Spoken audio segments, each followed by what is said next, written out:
میں جب اپنے بیڈ روم میں گیا، میں نے دیکھا میری بیوی کسی انجان شخص کے ساتھ گلے میں باہیں ڈال کر ایک دوسرے کے ہونٹوں کا جام پی رہے تھے۔ میں نے کہا کہ پہلے تو تم یہ سب چھپ چھپ کے کرتی تھی، اب تم میرے سامنے ہی شروع ہو گئی ہو۔ اس نے کہا کہ یہ تو کچھ بھی نہیں، تم دیکھتے جاؤ۔ پھر اس نے اس شخص کو کہا کہ اپنا گاجر باہر نکالو، اور پھر وہ میرے سامنے ہی اس کے ساتھ۔ میرا نام یوسف ہے، میری عمر 25 سال ہے، میں کراچی میں رہتا ہوں۔ ویسے میرا تعلق پنجاب سے تھا، لیکن میں بچپن سے ہی کراچی آ گیا تھا۔ یہاں آ کے میں نے محنت مزدوری کی تو میرا کام اچھا چلنے لگا، اور چھوٹی سی عمر میں بہت اچھے پیسے کما لیتا تھا۔ اسی لیے میں نے کراچی میں چھوٹا سا اپنا گھر بھی خرید لیا تھا۔ جب میں نے گھر خریدا تو مجھے کافی سارے رشتوں کی آفر ہوئی، کیونکہ میرا کاروبار پہلے سے ہی سیٹ تھا۔ میں نے اب کراچی میں اپنا گھر بھی خرید لیا تھا، تو ہر کسی کی یہی خواہش تھی کہ وہ اپنی بیٹی مجھے دے، لیکن مجھے شروع سے ہی عورت ذات میں کوئی دلچسپی نہیں ہوتی تھی۔ میں اپنا سارا دھیان اپنے کام پہ رکھتا تھا۔ مجھے ایک رشتہ دار میرے دوست نے دکھایا، وہ لڑکی پارلر کا کام بھی کرتی تھی۔ میں نے سوچا کہ وہ لڑکی بھی کماتی ہے، میں بھی کماتا ہوں، زندگی اچھی گزر جائے گی۔ لیکن مجھے نہیں پتا تھا کہ عورت کی ضرورت صرف پیسہ نہیں ہوتا، اور بھی بہت کچھ چاہیے ہوتا ہے جو اس کو دینا ضروری ہے۔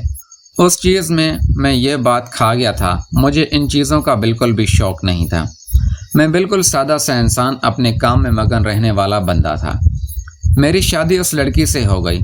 اس کا نام ماہم تھا۔ ماہم ویسے شکل و صورت سے بہت ہی زیادہ خوبصورت تھی۔ شادی کے شروع کے دن تو ہمارے ساتھ بہت صحیح رہے۔ مجھے کپڑے استری کر کے بھی دیتی تھی، میرے کھانے کا بھی خیال رکھتی تھی۔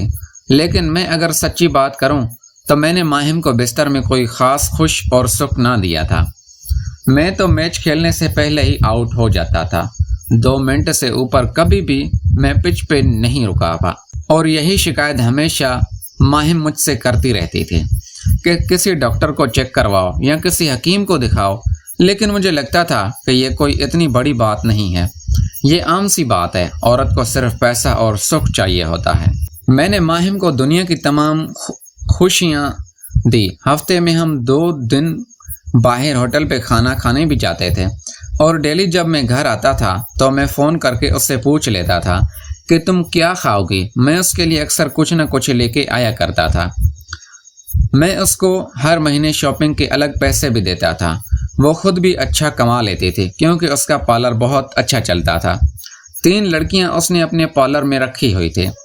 شروع میں تو 5-6 مہینے میری شادی اچھی گزری، لیکن اب آہستہ آہستہ میرے گھر جھگڑے ہونے شروع ہو گئے۔ وہاں مجھے بعد میں تانا دیتی کہ تم سست مرد ہو، تم کسی کام کے نہیں ہو۔ میں بڑا حیران ہوا کہ میں تو اتنی ماہم کی خواہش پوری کرتا ہوں، پھر بھی وہ مجھ سے خوش نہیں ہوتی، اور مجھے یہ بھی کہتی تھی کہ تم صاف ستھرے نہیں رہتے۔ میں اس کو کہتا تھا کہ میں کیا کروں، میرا کام ہی ایسا ہے۔ حالانکہ میں ڈیلی نہا کے صاف کپڑے پہن کے جاتا تھا، شام میں آتے آتے گندے ہو جاتے تھے۔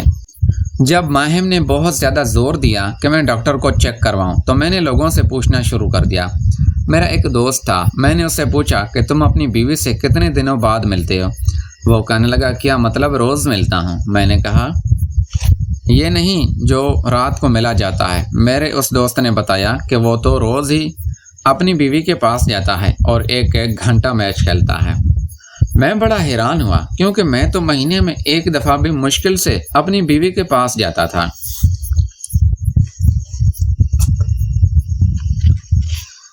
اور وہ بھی 2 منٹ میں ہی آؤٹ ہو کے واپسی آ جاتا تھا۔ میں نے اس کو کہا کہ یہ تو ٹھیک نہیں ہے، تو ظالم ہے، تو ظلم کرتے ہو اس کے اوپر۔ مجھے کہنے لگا، یوسف بھائی یہ ظلم نہیں ہے، یہی اصل محبت ہوتی ہے۔ حالانکہ وہ غریب تھا، لیکن اس کی شادی شدہ زندگی بہت ہی اچھی گزر رہی تھی۔ میرے ساتھ اکثر وہ بیٹھا ہوتا تو اس کی بیوی کا فون آتا رہتا تھا، اور وہ دونوں یہاں پہ بھی آپس میں محبت سے باتیں کر رہے ہوتے۔ میں اس کو کہتا تھا کہ یار میری بیوی تو بنا کام کے مجھے فون نہیں کرتی، وہ تو صرف مجھے اس لیے فون کرتی ہے، کچھ نہ کچھ منگوانا ہوتا ہے۔ تو تمہاری بیوی کیا فارغ بیٹھی رہتی ہے کیا؟ جب دیکھو فون آتا رہتا ہے۔ تو وہ مجھے کہنے لگا، یار یوسف، اصل میں میری بیوی مجھ سے بہت محبت کرتی ہے۔ میں جب باہر جاتا ہوں تو اس کو میری یاد آتی ہے، اس لیے میں بڑا حیران ہوا کہ 2-3 گھنٹے باہر جانے میں اتنا یاد آتی ہے کہ اس کو فون کرنا پڑتا ہے۔ مجھے یہ بات مذاق لگی تو میں نے ہنس کے ٹال دی۔ پھر وہ مجھے کہتا تھا کہ میں اپنی بیوی کے ساتھ 1-1 گھنٹہ میچ کھیلتا ہوں، میں نے اسے بہت خوش رکھا ہوا ہے۔ وہ تو اپنے مائکے بھی نہیں جاتی 2-2 مہینے، حالانکہ میرے گھر کی تو یہ روٹین تھی، ہفتے کی رات میں اپنی بیوی کو اس کی امی کے گھر چھوڑ کے آتا تھا۔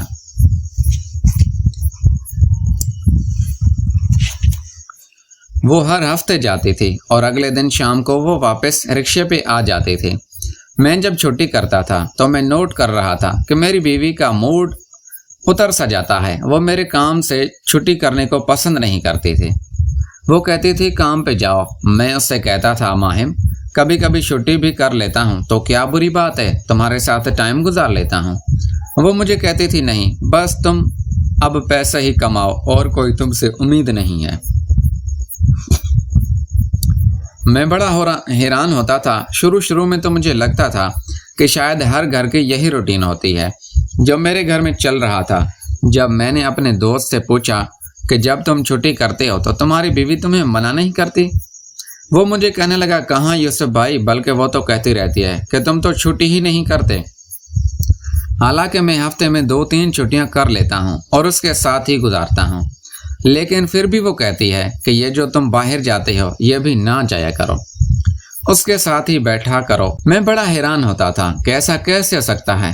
پہلا آخر میری شادی کو اب 1 سال بھی گزر گیا تھا اور مجھے یہ بات سمجھ آ گئی تھی کہ میں بستر میں اپنی بیوی کو سکھ نہیں دے پاتا ہوں، اسی لیے میری بیوی میرے ساتھ خوش نہیں ہے۔ اللہ نے مجھے پیسہ بہت دیا تھا اور میں نے کراچی میں 2 پلاٹ اور بھی لے لیے تھے۔ دن دگنی رات چگنی میرے کام میں ترقی آ رہی تھی۔